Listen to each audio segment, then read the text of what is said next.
Olá, bem-vindo de volta. Aqui é o Marcos e seja bem-vindo a este novo projeto. Estaremos hoje dando início à leitura do livro Hábitos Atômicos, de James Clear. Nosso muito obrigado por você estar mais uma vez aqui nos acompanhando.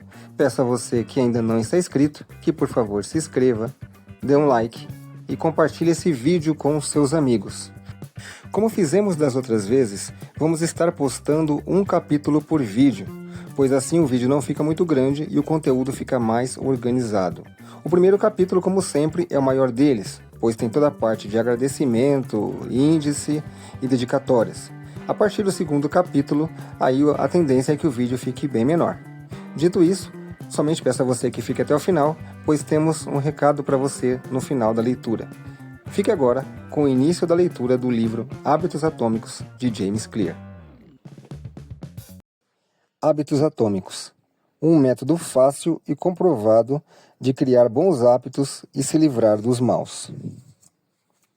Introdução. Minha história.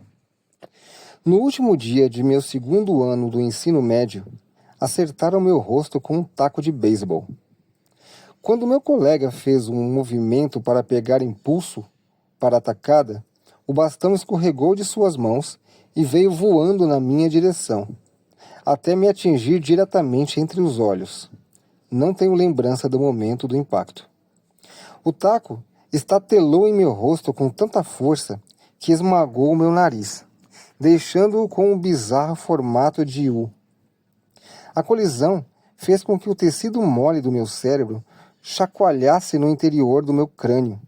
Imediatamente, uma onda de inchaço surgiu em toda a minha cabeça. Em uma fração de segundo, tive um nariz quebrado, várias fraturas no crânio e 2 órbitas oculares estilhaçadas. Quando abri os olhos, vi pessoas me encarando e correndo para me ajudar. Olhei para baixo e notei manchas vermelhas nas minhas roupas. Um dos meus colegas tirou a camisa e a entregou para mim. Eu a usei para conter o fluxo de sangue escorrendo do meu nariz quebrado. Chocado e confuso, eu não sabia a gravidade com que me ferira. Meu professor passou o braço em volta do meu ombro e começamos a longa caminhada até a enfermaria. Atravessamos o campo, descemos a colina e voltamos à escola. Mãos aleatórias apoiavam meu corpo, me mantendo na vertical. Caminhamos devagar, sem muita pressa. Ninguém percebia que cada minuto importava.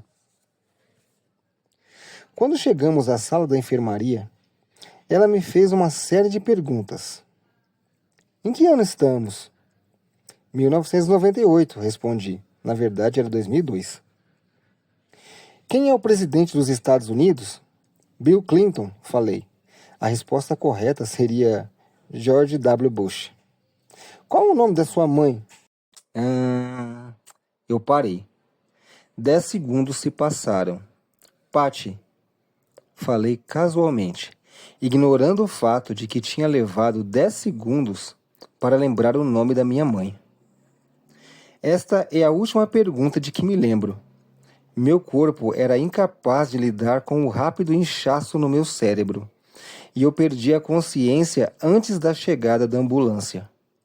Minutos depois, fui transportado até o hospital local. Pouco depois de chegar, meu corpo começou a se desligar. Eu tinha dificuldades com funções básicas, como engolir e respirar. Tive minha primeira convulsão do dia. Então parei de respirar completamente. Enquanto os médicos corriam para me fornecer oxigênio, também decidiram que o hospital local não estava equipado para lidar com a situação e requisitaram um helicóptero para me transferir para um hospital maior, em Cincinnati. Saí da sala de emergência e fui em direção ao heliponto, do outro lado da rua. A maca sacudia pela calçada esburacada, enquanto uma enfermeira me empurrava e outra bombava manualmente o oxigênio. Minha mãe, que havia chegado ao hospital alguns momentos antes, subiu no helicóptero ao meu lado. Eu permaneci inconsciente e incapaz de respirar sozinho, enquanto ela segurava minha mão durante o voo. Enquanto minha mãe viajava comigo no helicóptero, meu pai foi para casa ver como estavam meu irmão e minha irmã e dar a notícia para eles. Ele sufocou as lágrimas ao explicar para minha irmã que não poderia ir à sua formatura do ensino fundamental naquela noite. Depois de deixar meus irmãos aos cuidados de familiares e amigos, ele foi para Cincinnati encontrar minha mãe. Quando minha mãe e eu pousamos no hospital, uma equipe de quase 20 médicos e enfermeiros correu para o heliponto e me levou para a unidade de trauma.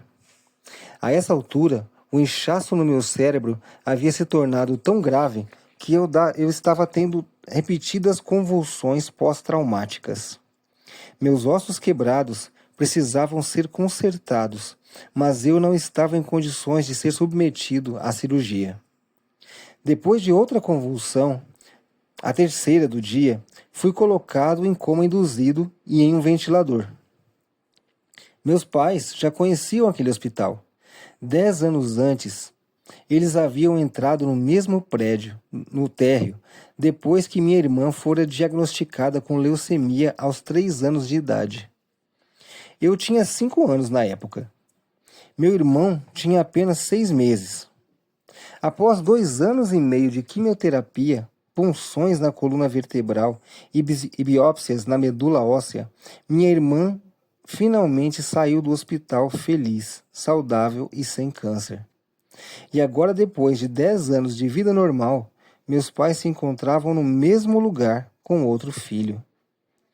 Enquanto eu estava em coma, o hospital enviou um padre e um assistente social para consolar meus pais. Foi o mesmo padre que conversara com eles uma década antes, na noite em que descobriram que minha irmã tinha câncer. Conforme o dia se desvanecia na noite, uma série de máquinas me manteve vivo.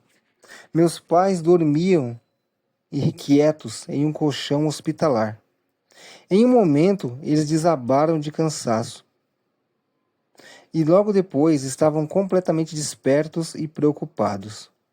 Minha mãe me disse mais tarde: foi uma das piores noites da minha vida. Minha recuperação. Por um golpe de misericórdia, na manhã seguinte, minha respiração melhorou a ponto de os médicos se sentirem confortáveis em me tirar do coma. Quando finalmente recuperei a consciência, descobri que havia perdido meu olfato. Como teste, uma enfermeira me pediu para suar o nariz e cheirar uma caixa de suco de maçã. Meu olfato voltou, mas para a surpresa de todos, o ato de assoar o nariz forçou o ar através das fraturas no meu olho e empurrou meu olho esquerdo para fora. Meu globo ocular saltou da órbita, mantido precariamente no lugar pela minha pálpebra e pelo nervo óptico que o conectava ao meu cérebro. O oftalmologista disse que meu olho gradualmente voltaria ao lugar à medida que o ar saísse, mas era difícil dizer quanto tempo isso levaria. A cirurgia foi agendada para uma semana depois, o que me permitiria mais tempo para a recuperação. Parecia que eu havia saído do lado perdedor de uma luta de boxe, mas fui liberado para deixar o hospital. Voltei para casa com o nariz quebrado, meia dúzia de fraturas faciais e um olho esquerdo inchado. Os meses seguintes foram difíceis. Parecia que tudo na minha vida estava em pausa. Tive diplopia por semanas. Literalmente não conseguia ver direito. Demorou mais de um mês, mas meu globo ocular acabou retornando ao seu devido lugar. Entre as convulsões e meus problemas de visão, foram 8 meses antes que pudesse dirigir um carro novamente.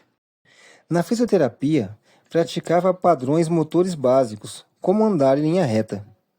Estava determinado a não deixar a lesão me derrubar, mas houve mais do que alguns momentos em que me senti deprimido e subjugado. Fiquei dolorosamente ciente do longo caminho que ainda tinha pela frente quando voltei para o campo de futebol um ano depois. O beisebol sempre foi uma parte importante da minha vida. Meu pai havia jogado na liga secundária pelo St. Louis Cardinals e eu também sonhava em jogar profissionalmente. Após meses de reabilitação, o que mais queria era voltar para o campo. Mas meu retorno ao beisebol não foi tranquilo. Quando a temporada chegou, fui o único jogador júnior cortado do time do colégio.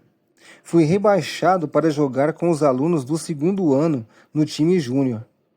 Eu jogava desde os 4 anos, e para alguém que havia gastado tanto tempo e esforço no esporte, ser cortado era humilhante. Ainda me lembro vividamente do dia em que isso aconteceu. Sentei no meu carro e chorei enquanto zapeava pelas estações de rádio, procurando desesperadamente por uma música que me fizesse sentir melhor. Depois de um ano de determinação, consegui retornar ao time do colégio como sênior, mas raramente estava em campo. No total, joguei 11 ciclos de beisebol na liga colegial principal no ensino médio, pouco mais do que uma única partida. Apesar da minha carreira insossa no ensino médio, eu ainda acreditava que poderia me tornar um ótimo jogador. E sabia que para que as coisas melhorassem, era eu quem teria que fazer isso acontecer. A reviravolta veio 2 anos depois da lesão, quando comecei a cursar o ensino superior, na Denison University. Era um recomeço, e seria lá que eu descobriria o surpreendente poder dos pequenos hábitos. Como aprendi sobre os hábitos? Frequentar a Denison University foi uma das melhores decisões da minha vida. Conquistei um bom lugar no time de beisebol, e embora, por ser calouro, estivesse no final da lista da escalação, fiquei emocionado. Apesar do caos dos meus anos de ensino médio, consegui me tornar um atleta universitário. Eu não seria o titular do time de beisebol tão cedo, então me concentrei em colocar minha vida em ordem. Enquanto meus colegas ficavam acordados até tarde e jogavam videogame, eu construía bons hábitos de sono e ia para a cama cedo todas as noites. No mundo bagunçado de um dormitório de faculdade, fiz questão de manter o meu quarto limpo e arrumado. Essas melhorias foram pequenas, mas me deram uma sensação de controle sobre a minha vida. Comecei a me sentir confiante novamente. E essa crescente crença em mim mesmo invadiu a sala de aula, enquanto eu aprimorava meus hábitos de estudo e conseguia obter notas altas durante meu primeiro ano. Um hábito é uma rotina ou um comportamento que é realizado regularmente, e em muitos casos, de modo automático. Conforme cada semestre passava, eu acumulava pequenos, mas consistentes hábitos que acabaram me levando a resultados inimagináveis para mim quando comecei. Por exemplo, pela primeira vez em minha vida, criei o hábito de levantar pesos várias vezes por semana. E nos anos que se seguiram, meu corpo de 1,93 passou de franzinos 77 quilos para esguios 90 quilos. Quando o meu segundo ano chegou, ganhei um papel de iniciante na equipe de arremesso. No penúltimo ano, fui eleito capitão da equipe e no fim da temporada indicado para a equipe de estrelas do ano. Mas somente no último ano que meus hábitos de sono, estudo e treinamento de força realmente começaram a valer a pena. 6 anos depois de eu ter sido atingido no rosto com um taco de beisebol, levado para o hospital e colocado em coma, fui selecionado como o melhor atleta masculino da Denison University e nomeado para a ESPN Academic All-America Team. Uma honra concedida apenas a 33 jogadores em todo o país. Quando me formei, estava listado nos livros de registros da escola em 8 categorias diferentes. Naquele mesmo ano, recebi a maior honraria acadêmica da universidade, a medalha do reitor. Espero que me perdoe se isso soa pretensioso. Para ser honesto, não havia nada de lendário ou histórico em minha carreira atlética. Não cheguei a jogar profissionalmente. No entanto, Analisando esses anos em retrospectiva, acredito ter conseguido algo igualmente raro. Atingir todo o meu potencial. E acredito que os conceitos deste livro o farão atingir o seu também. Todos nós enfrentamos desafios na vida. Essa lesão foi um dos meus e a experiência que me ensinou uma lição crucial. Mudanças que parecem pequenas e sem importância a princípio terão resultados notáveis se você estiver disposto a persistir nelas por anos. Todos lidamos com contratempos, mas em longo prazo, a qualidade de nossas vidas depende da qualidade de nossos hábitos. Com os mesmos hábitos, você terá os mesmos resultados, mas com hábitos melhores, tudo é possível. Talvez existam pessoas que consigam alcançar um sucesso incrível da noite para o dia. Não conheço ninguém assim e certamente não sou uma delas. Não houve um momento decisivo na minha jornada, do como induzido até a Academic All America. Houve muitos. Foi uma evolução gradual, uma longa série de pequenas vitórias e pequenas descobertas. A única maneira de eu fazer progresso, a única escolha que eu tinha, era dar pequenos passos. Empreguei essa mesma estratégia alguns anos depois, quando comecei meu próprio negócio e comecei a trabalhar neste livro. Como e por que escrevi este livro? Em novembro de 2012, comecei a publicar artigos no site jamesclear.com. Durante anos, mantive notas sobre meus experimentos pessoais com hábitos e finalmente estava pronto para compartilhar alguns deles publicamente. Comecei publicando um novo artigo toda segunda e quinta-feira.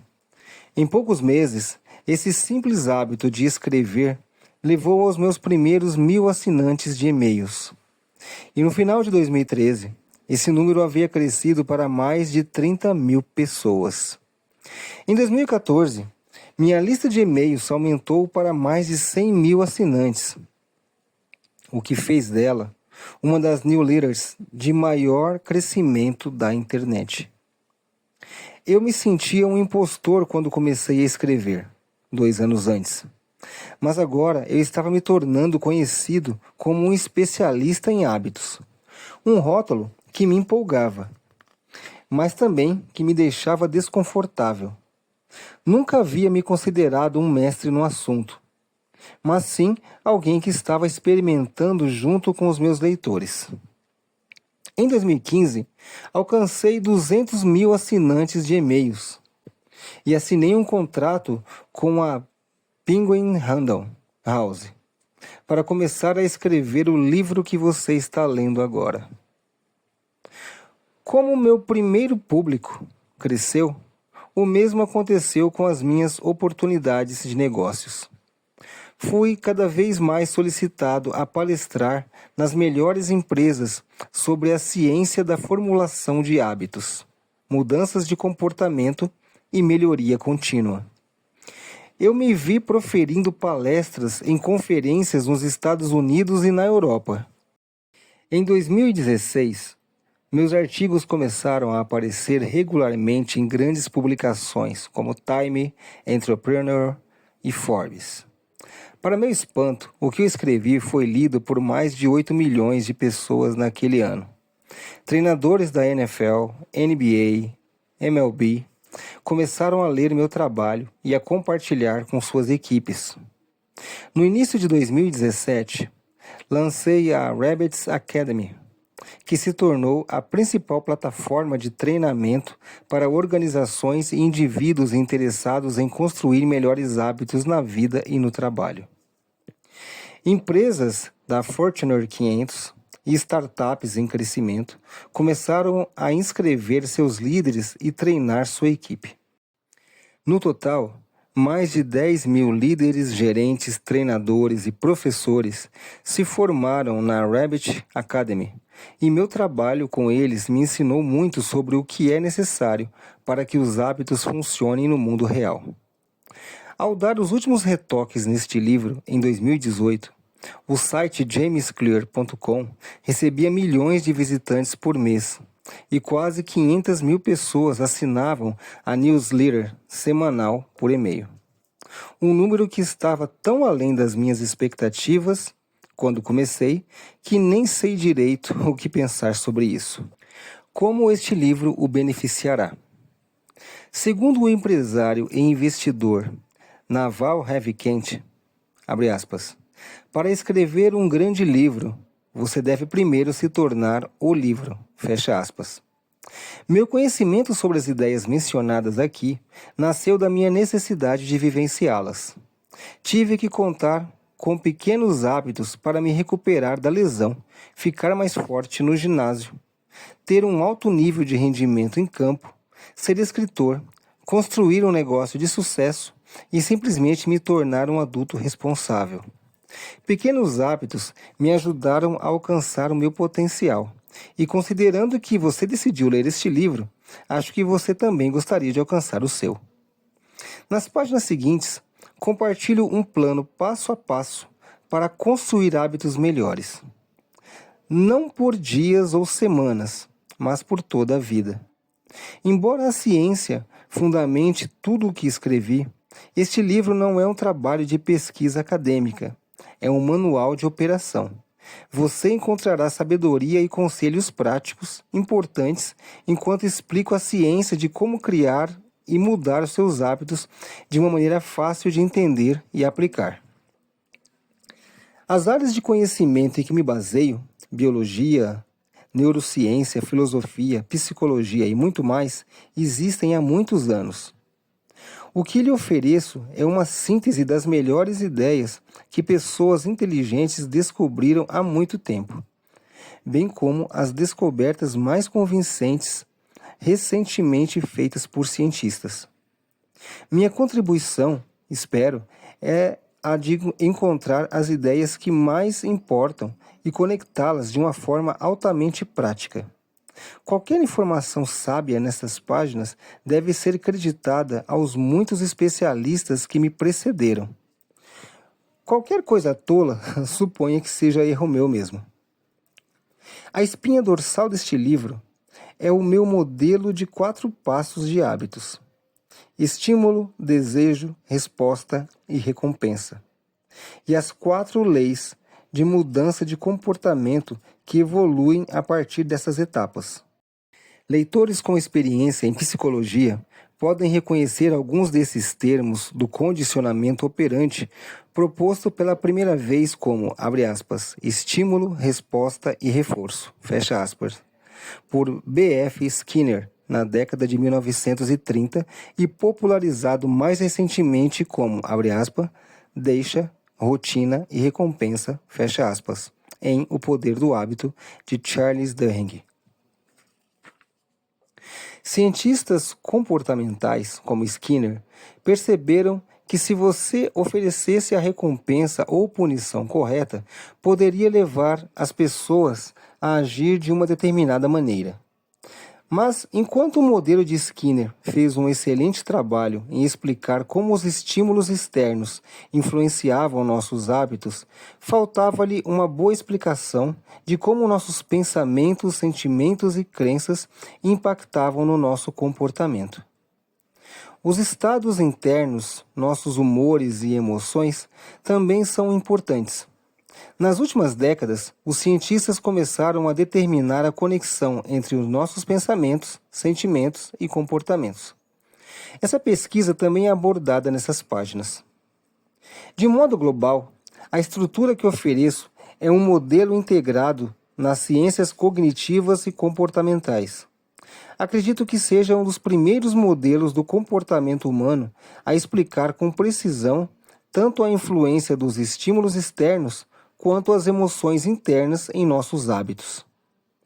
Embora um pouco da linguagem possa ser familiar, tenho certeza de que os detalhes e as aplicações das 4 leis da mudança de comportamento oferecerão uma nova maneira de pensar sobre os seus hábitos. O comportamento humano está sempre mudando, situação a situação, momento a momento, segundo a segundo. Mas este livro trata do que não muda. Trata dos fundamentos do comportamento humano. Os princípios perenes em que você pode confiar ano após ano. As ideias em que pode alicerçar a construção de um negócio, de uma família ou da vida. Não existe um caminho certo para criar hábitos melhores, mas este livro descreve a melhor maneira que conheço. Uma abordagem que será eficaz independentemente de você começar ou do que estiver tentando mudar. As estratégias que abordo serão relevantes para qualquer um que esteja procurando um sistema passo a passo para melhorias. Sejam suas metas centradas em saúde, dinheiro, produtividade, relacionamentos ou todas as opções acima. No que tange ao comportamento humano, este livro será o seu guia. Os fundamentos. Por que pequenas mudanças fazem uma grande diferença? Capítulo 1. O surpreendente poder dos hábitos atômicos. O destino do ciclismo britânico mudou em um dia de 2003. A organização responsável pela regulamentação do ciclismo profissional na Grã-Bretanha contratara recentemente David Brailsford como seu novo diretor de performance. Na época, ciclistas profissionais da Grã-Bretanha haviam suportado quase 100 anos de mediocridade. Desde 1908, os ciclistas britânicos conquistaram apenas uma medalha de ouro nos Jogos Olímpicos e se saíram ainda pior na maior corrida do ciclismo, o Tour de France. Em 110 anos, nenhum ciclista britânico havia vencido o evento. Na verdade, o desempenho dos ciclistas britânicos era tão decepcionante que um dos principais fabricantes da Europa se recusou a vender bicicletas para a equipe porque temia que isso prejudicasse as vendas se outros profissionais vissem os britânicos usando seus equipamentos. Brailsford havia sido contratado para mudar o rumo do ciclismo britânico. O que o diferenciava dos treinadores anteriores era seu compromisso inabalável com uma estratégia que chamava de, abre aspas, agregação de ganhos marginais, fecha aspas, que era a filosofia de procurar por uma pequena margem de melhoria em tudo o que você faz. Segundo o Brailsford, abre aspas, todo o princípio surgiu da ideia de que se você dividir todas as ações que conseguir pensar como integrante da atividade de andar de bicicleta e em seguida melhorar em 1% em cada uma delas, teria um aumento significativo ao colocar todas elas em ação. Fecha aspas. Brailsford e sua equipe começaram fazendo pequenos ajustes esperados em uma equipe profissional de ciclismo. Eles redesenharam os selins das bicicletas para torná-los mais confortáveis e esfregaram álcool nos pneus para ganhar melhor aderência. Pediram aos ciclistas que usassem shorts aquecidos eletricamente sobre as bermudas de lycra para manter a temperatura muscular ideal. E usaram os sensores de biofeedback para monitorar como cada atleta respondia a determinado exercício. A equipe testou vários tecidos em um túnel de vento e fez com que seus ciclistas ao ar livre passassem a usar roupas de corridas indoors, que se mostraram mais leves e aerodinâmicas. Mas não parou por aí. Brailsford e sua equipe continuaram a encontrar possíveis melhorias de 1% em áreas negligenciadas e inesperadas. Eles testaram diferentes tipos de gel de massagem para ver qual deles levava a uma recuperação muscular mais rápida. Contrataram um cirurgião para ensinar a cada ciclista a melhor maneira de lavar as mãos para reduzir as chances de pegar um resfriado. Determinaram o tipo de travesseiro e colchão que proporcionava a melhor noite de sono para cada atleta. Até pintaram o interior do caminhão da equipe de branco o que ajudava a identificar pontos de poeira que normalmente passariam despercebidos, mas que poderiam prejudicar o desempenho das bicicletas precisamente ajustadas. Como essas e centenas de outras pequenas melhorias se acumularam, os resultados foram mais rápidos do que se poderia imaginar. Apenas 5 anos após Brailsford assumir, a equipe britânica dominou os eventos de ciclismo de estrada e pista nos Jogos Olímpicos de 2008, em Pequim, onde conquistou impressionantes 60% das medalhas de ouro. 4 anos depois, quando os Jogos Olímpicos chegaram a Londres, os britânicos elevaram o nível ao estabelecer 9 recordes olímpicos e 7 mundiais. Nesse mesmo ano, Bradley se tornou o primeiro ciclista britânico a vencer o Tour de France. No ano seguinte, seu companheiro de equipe Chris Froome venceu a corrida e voltaria a vencer em 2015, 2016 e 2017, dando à equipe britânica 5 vitórias no Tour de France em 6 anos. Durante um período de 10 anos, de 2007 a 2017, os ciclistas britânicos conquistaram 178 campeonatos mundiais e 66 medalhas de ouro olímpicas ou paralímpicas, e conquistaram 5 vitórias do Tour de France, que é considerada a corrida mais bem-sucedida na história do ciclismo. Como isso aconteceu? Como atletas comuns se transformam em campeões mundiais com pequenas mudanças que, à primeira vista, parecem fazer uma diferença modesta, na melhor das hipóteses? Por que pequenas melhorias se acumulam em resultados tão notáveis? E como você pode replicar essa abordagem em sua própria vida? Porque os hábitos fazem a diferença. É muito fácil superestimar a importância de um momento decisivo e subestimar o valor das pequenas melhorias diárias. Muitas vezes nos convencemos de que um grande sucesso requer uma grande ação. Seja para perder peso, construir um negócio, escrever um livro, ganhar um campeonato ou alcançar qualquer outro objetivo. Pressionamos a nós mesmos para gerar uma melhoria impressionante, de que todos cometem. Enquanto isso, melhorar em 1% não é particularmente notável, às vezes nem é perceptível, mas pode ser muito mais significativo, especialmente em longo prazo. A diferença que uma pequena melhoria pode fazer ao longo do tempo é impressionante. Veja como a matemática funciona. Se você conseguir ficar 1% melhor a cada dia, durante um ano, acabará sendo 37 vezes melhor quando terminar. Por outro lado, se ficar 1% pior a cada dia, durante um ano, você declinará quase a zero. O que começa como uma pequena vitória ou um pequeno contratempo se acumula em algo muito maior. Hábitos são os juros compostos do autoaperfeiçoamento.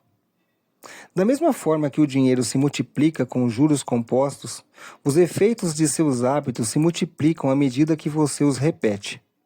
Eles parecem fazer pouca diferença em um dia isoladamente, e ainda assim, o impacto que provocam ao longo dos meses e anos pode ser enorme. Somente 2, 5 ou até 10 anos depois é que o valor dos bons hábitos e o custo dos maus se tornam evidentes. Esse pode ser um conceito difícil de avaliar no cotidiano. Muitas vezes desprezamos as pequenas mudanças porque não parecem importar muito no momento. Se economizar um pouco de dinheiro agora, você ainda não será milionário. Se for para a academia 3 dias seguidos, ainda estará fora de forma. Se estudar mandarim por 1 hora essa noite, não aprenderá o idioma. Nós fazemos algumas mudanças, mas os resultados nunca parecem vir rapidamente. E então voltamos para nossa rotina anterior. Infelizmente, o ritmo lento da transformação também facilita que um mau hábito volte. Se você comer um alimento não muito saudável hoje, a balança não se move muito. Se trabalhar até tarde e ignorar sua família, ela o perdoará. Se procrastinar e deixar seu projeto para amanhã, normalmente haverá tempo para concluir mais tarde. Uma única decisão é fácil de ignorar. Mas quando repetimos 1% de erro dia após dia, reproduzimos más decisões, duplicando pequenos erros e racionalizando pequenas desculpas. As pequenas escolhas viram resultados tóxicos. É o acúmulo de muitos erros, um declínio de 1% aqui e ali, que em algum momento gera problemas. O impacto criado por uma mudança em seus hábitos é semelhante ao efeito de mudar a rota de um avião em apenas alguns graus. Imagine que você está voando de Los Angeles para Nova York. Se um piloto ajustar a direção em apenas 3,5 graus ao sul, você aterrissará em Washington, em vez de Nova York. Uma mudança tão pequena e imperceptível na decolagem. O nariz do avião se move poucos metros, mas quando essa distância é amplificada por toda a extensão dos Estados Unidos, a viagem termina a quilômetros de distância. Da mesma forma, uma ligeira mudança em seus hábitos diários pode direcionar sua vida para um destino muito diferente. Fazer uma escolha que seja 1% melhor ou pior parece insignificante no momento, mas ao longo dos momentos que compõem a vida toda, essas escolhas determinam a diferença entre quem você é e quem poderia ser. O sucesso é resultado de hábitos diários, não transformações únicas na vida. Dito isto, não importa o quanto você seja bem ou mal sucedido agora. O que importa é saber se os seus hábitos estão colocando você no caminho do sucesso. Sua preocupação deve ser muito maior com sua trajetória atual do que com seus resultados atuais. Se você é milionário, mas gasta mais do que ganha todo mês, então esta é uma trajetória ruim. Se seus hábitos não mudarem, o resultado não será bom. Por outro lado, se está falido, mas economiza um pouquinho a cada mês, então está no caminho da independência financeira, mesmo que esteja se movendo mais devagar do que gostaria. Seus resultados são uma mensuração tardia de seus hábitos. Seu patrimônio líquido é uma mensuração tardia de seus hábitos financeiros. Seu peso é uma mensuração tardia de seus hábitos alimentares. Seu conhecimento de seus hábitos de aprendizado. Sua bagunça de seus hábitos de limpeza. Você colhe o que planta e cultiva. Se quiser prever qual será o seu destino na vida, tudo o que precisa fazer é seguir a curva de pequenos ganhos ou pequenas perdas e ver como suas escolhas diárias se acumularão 10 ou 20 anos depois. Você está gastando menos do que ganha por mês? Está indo à academia toda semana? Está lendo livros e aprendendo algo novo a cada dia? Batalhas minúsculas como essas são as que definirão o seu futuro eu. O tempo amplia a margem entre o sucesso e o fracasso. Ele multiplica o que cultiva. Bons hábitos transformam o tempo em aliado. Maus hábitos o tornam seu inimigo. Hábitos são uma faca de dois gumes. Os maus conseguem arruiná-lo tão facilmente quanto os bons engrandecê-lo. E é por isso que entender os detalhes é essencial. Você precisa saber como os hábitos funcionam e como projetá-los a seu gosto para que possa evitar a face perigosa da lâmina. Seus hábitos podem se acumular a seu favor ou contra você. Acúmulo positivo, acúmulo negativo. Acúmulo positivo, acúmulo de produtividade. Realizar uma tarefa extra é um pequeno feito em qualquer dia, mas conta muito ao longo de toda a carreira. O efeito de automatizar uma tarefa antiga ou dominar uma nova habilidade pode ser ainda maior. Quanto mais tarefas você puder realizar sem pensar, mais seu cérebro estará livre para se concentrar em outras áreas. Acúmulo negativo, acúmulo de estresse. A frustração de um engarrafamento, o peso das responsabilidades parentais, a preocupação de fazer face às despesas, a tensão de estar com a pressão arterial levemente alta, por si só, essas causas comuns de estresse são gerenciáveis.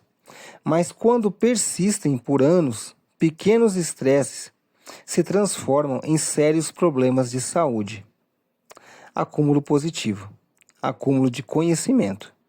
Conhecer uma ideia não fará de você um gênio, mas um compromisso com a aprendizagem ao longo da vida pode ser transformador. Além disso, cada livro que você lê não apenas ensina algo novo, mas também abre diferentes maneiras de pensar sobre ideias antigas. Como Warren Buffett diz, abre aspas, é assim que funciona o conhecimento. Ele se acumula com juros compostos. Fecha aspas. Acúmulo negativo. Acúmulo de pensamentos negativos. Quanto mais você se considera inútil, estúpido ou feio, mais se condiciona a interpretar a vida dessa maneira. Você fica preso a um ciclo vicioso de pensamento.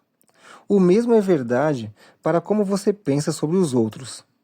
Uma vez que adquire o hábito de ver as pessoas como irritadas, injustas ou egoístas, você vê esse tipo de pessoa em todo lugar. Acúmulo positivo, acúmulo de relacionamentos. As pessoas refletem seu comportamento de volta para você. Quanto mais você ajuda os outros, mais os outros querem ajudá-lo. Ser um pouco melhor em cada interação resulta em uma rede de conexões amplas e fortes ao longo do tempo. Acúmulo negativo, acúmulo de indignação. Motins, protestos e movimentos de massa raramente resultam de um único evento. Em vez disso, uma longa série de microagressões e agravos diários se multiplica lentamente, até que um evento desequilibra a balança e a indignação se espalha como um incêndio. Como realmente é o progresso? Imagine que você tem um cubo de gelo na mesa à sua frente. A sala está fria e você pode ver a sua respiração. Neste momento, a temperatura é de 25 graus, mas lentamente a sala começa a esquentar. 26 graus, 27, 28. O cubo de gelo ainda está na mesa à sua frente. 29 graus, 30, 31. Ainda assim, nada acontece. Então a temperatura atinge 32 graus. O gelo começa a derreter. Uma mudança de 1 grau, aparentemente igual aos aumentos de temperatura anteriores, desencadeou uma grande mudança. Momentos revolucionários são muitas vezes o resultado de várias ações anteriores, que criam o potencial necessário para desencadear uma grande mudança. Esse padrão aparece em todos os lugares. O câncer passa 80% de sua vida indetectável. Depois toma o corpo em meses. O bambu mal pode ser visto nos primeiros 5 anos, pois constrói sistemas radiculares extensos no subsolo, antes de irromper do solo e atingir 27 metros em 6 semanas. Da mesma forma, os hábitos geralmente parecem não fazer diferença até que você cruze um limite crítico e desencadeie/desbloqueie um novo nível de desempenho. Nos estágios iniciais e intermediários de qualquer missão, muitas vezes há um vale de desilusão. Você espera progredir de forma linear e é frustrante como as mudanças parecem ineficazes nos primeiros dias, semanas e até meses. Não parece que você está indo a lugar algum. É uma característica de qualquer processo de composição. Os resultados mais poderosos são tardios. Essa é uma das principais razões de ser tão difícil construir hábitos duradouros. As pessoas fazem algumas pequenas mudanças, não conseguem ver resultado tangível e decidem parar. Você pensa, estou correndo todos os dias há 1 mês. Por que não consigo ver nenhuma mudança no meu corpo? Uma vez que esse tipo de pensamento assume o controle, é fácil deixar que bons hábitos caiam no esquecimento. Mas, para fazer uma diferença significativa, os hábitos precisam persistir por tempo suficiente para romper determinado patamar, que eu chamo de platô do potencial latente. Se você está com dificuldades para criar um bom ou abandonar um mau hábito, não significa que perdeu sua capacidade de melhorar. Muitas vezes é porque ainda não cruzou o platô do potencial latente.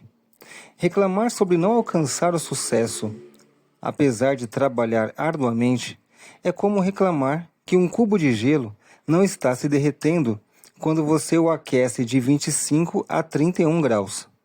Seu trabalho não foi desperdiçado, está apenas sendo acumulado. Toda a ação acontece quando atinge os 32 graus.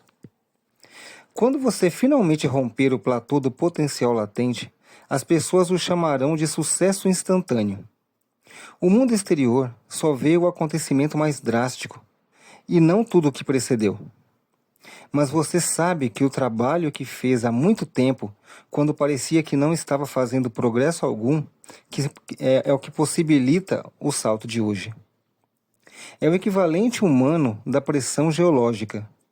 Duas placas tectônicas podem se friccionar uma contra a outra por milhões de anos, a tensão aumentando lentamente o tempo todo. Então, um dia, elas se flexionam mais uma vez, da mesma forma que fazem há séculos, mas desta vez a tensão já está muito grande. Um terremoto irrompe. A mudança pode levar anos, até que aconteça de uma só vez. Maestria requer paciência. O San Antonio Spurs, um dos times mais bem-sucedidos da história da NBA, tem uma citação do reformador social Jacob Hills, pendurada em seu vestiário, abre aspas, "Quando nada parece dar certo, verei o cortador de pedras martelando sua rocha talvez 100 vezes, sem que uma única rachadura apareça. Mas na 101ª martelada, a pedra se abre em duas. E eu sei que não foi aquela que conseguiu isso, mas todas as que vieram antes." O platô do potencial latente.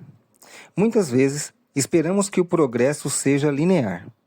No mínimo, esperamos que aconteça rapidamente. Na realidade, os resultados de nossos esforços são frequentemente tardios. Somente meses ou anos depois que percebemos o verdadeiro valor do trabalho realizado antes. Isso pode resultar em um vale de desilusão, onde as pessoas se sentem desencorajadas depois de semanas ou meses de trabalho árduo sem nenhum resultado. No entanto, esse trabalho não foi desperdiçado, estava simplesmente sendo armazenado.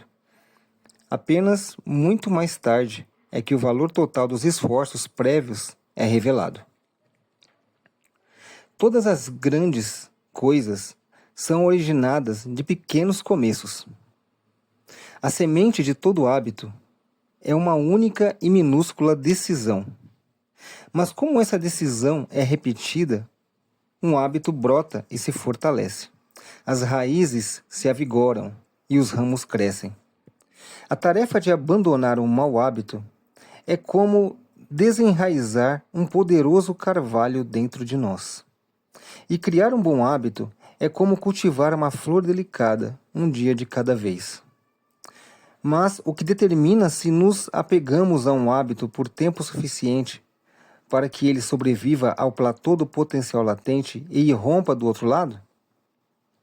O que faz com que algumas pessoas adotem hábitos indesejáveis e permite que outras desfrutem dos efeitos compostos dos bons? Esqueça as metas, concentre-se nos sistemas. A sabedoria convencional afirma que a melhor maneira de alcançar o que queremos na vida, entrar em forma, construir um negócio de sucesso, relaxar mais e se preocupar menos, passar mais tempo com amigos e familiares, é definir metas específicas e práticas. Por muitos anos, foi assim que encarei meus hábitos. Cada um deles era um objetivo a ser alcançado. Estabeleci metas para as notas que queria na escola, para os pesos que queria levantar na academia, para os lucros que queria obter nos negócios. Consegui conquistar alguns, mas fracassei em muitos deles. Por fim, comecei a perceber que meus resultados tinham pouco a ver com as metas que estabeleci e quase tudo a ver com os sistemas que segui. Qual é a diferença entre sistemas e metas? Aprendi essa distinção com o Scott Adams, o cartunista por trás do personagem dos quadrinhos Gilbert. As metas estão relacionadas aos resultados que se deseja alcançar. Os sistemas se referem aos processos que levam a esses resultados. Ponto 1. Se é treinador, sua meta pode ser ganhar um campeonato. Seu sistema é o modo como você recruta jogadores, gerencia os seus assistentes técnicos e conduz os treinos. Ponto 2. Se é um empreendedor, sua meta pode ser construir um negócio milionário. Seu sistema é como você testa ideias de produtos, contrata funcionários e executa as campanhas de marketing. Ponto 3. Se é músico, sua meta pode ser tocar uma nova peça. Seu sistema é quantas vezes você pratica, como desmembra e lida com as métricas difíceis, e seu método para refletir o feedback de seu instrutor. Agora vem a pergunta interessante. Se você ignorasse completamente suas metas e se concentrasse apenas em seu sistema, ainda teria sucesso? Por exemplo, se fosse um técnico de basquete e ignorasse a meta de ganhar um campeonato e focasse apenas o que sua equipe faz no treino todos os dias, você ainda teria resultados? Acredito que sim. O objetivo em qualquer esporte é terminar com a melhor pontuação, mas seria ridículo passar o jogo todo olhando o placar. A única maneira de realmente vencer é melhorar a cada dia. Nas palavras do tricampeão de Super Bowl, Bill Walsh, abre aspas, a pontuação cuida de si mesma, fecha aspas. O mesmo se aplica a outras áreas da vida. Se quiser melhores resultados, esqueça a definição de metas. Concentre-se no seu sistema. O que pretendo dizer com isso? As metas são completamente inúteis? Claro que não. Metas são boas para determinar uma direção, mas os sistemas são melhores para fazer progresso. Vários problemas surgem quando se gasta muito tempo pensando nas metas e não há tempo suficiente para projetar seus sistemas. Problema 1. Vencedores e perdedores têm as mesmas metas. O estabelecimento de metas sofre de um caso sério de viés de sobrevivência.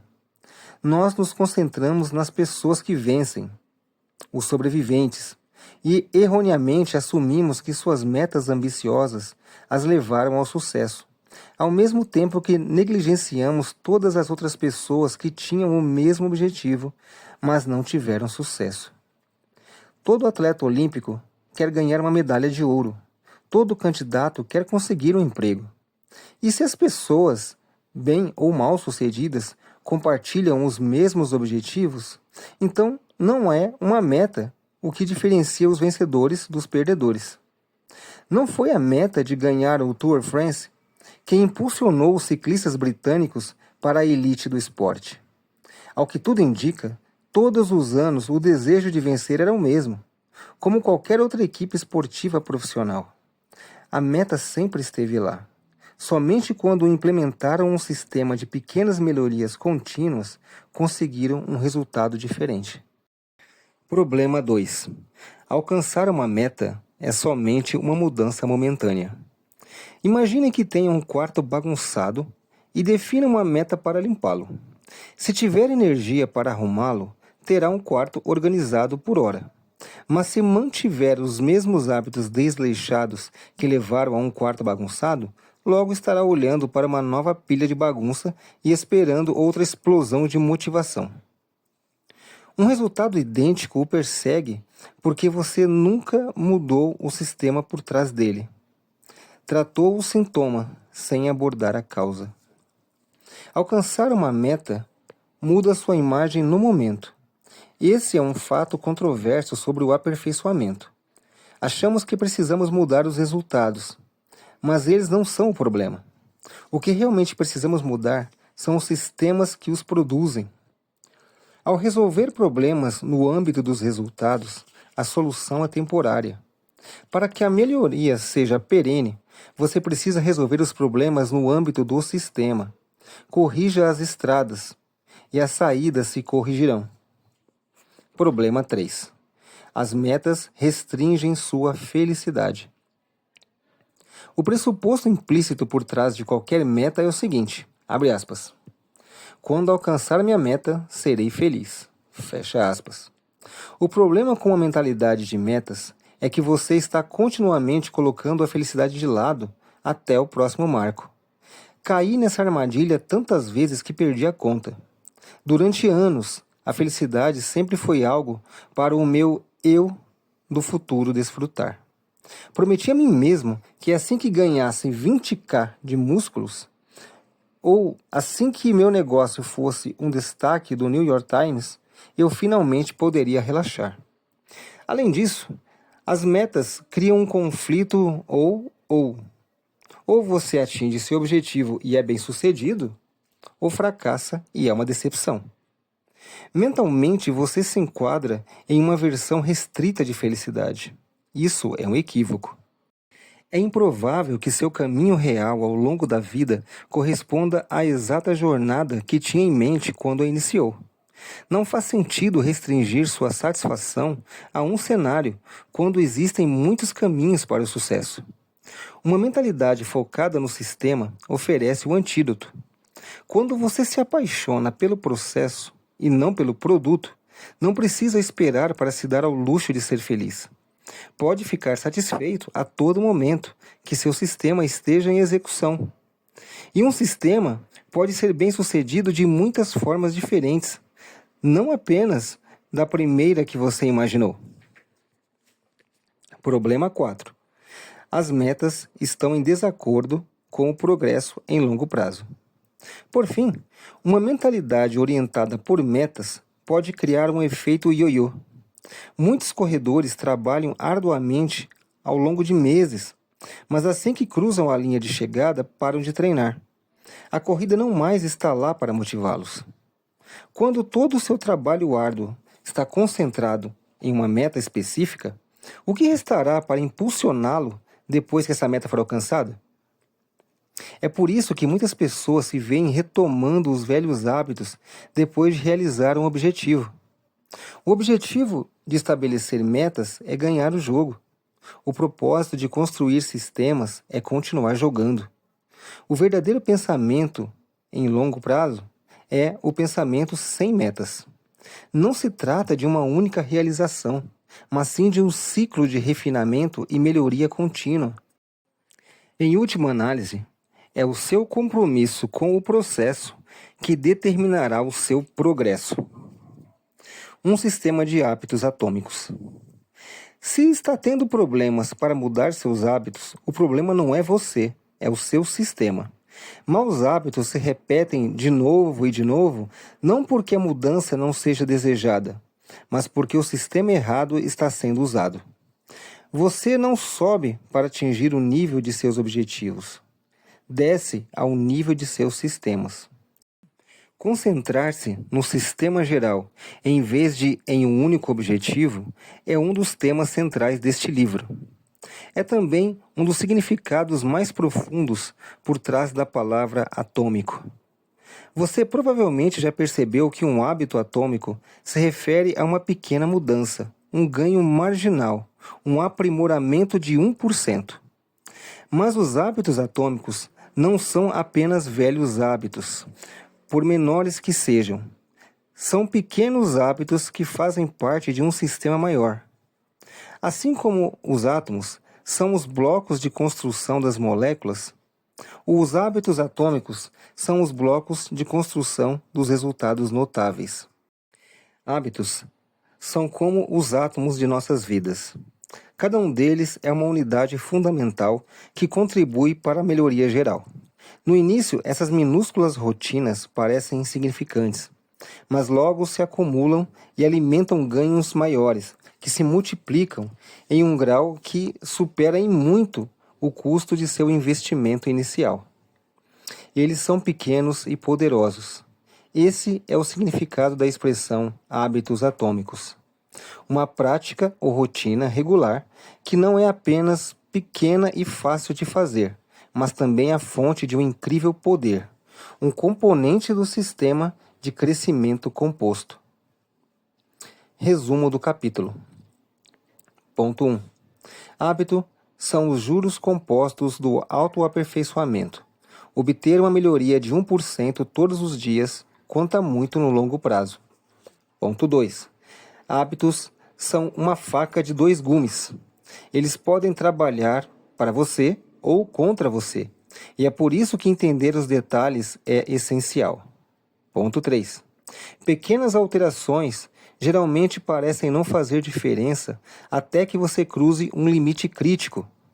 Os resultados mais poderosos de qualquer processo de composição são tardios. Você precisa ser paciente.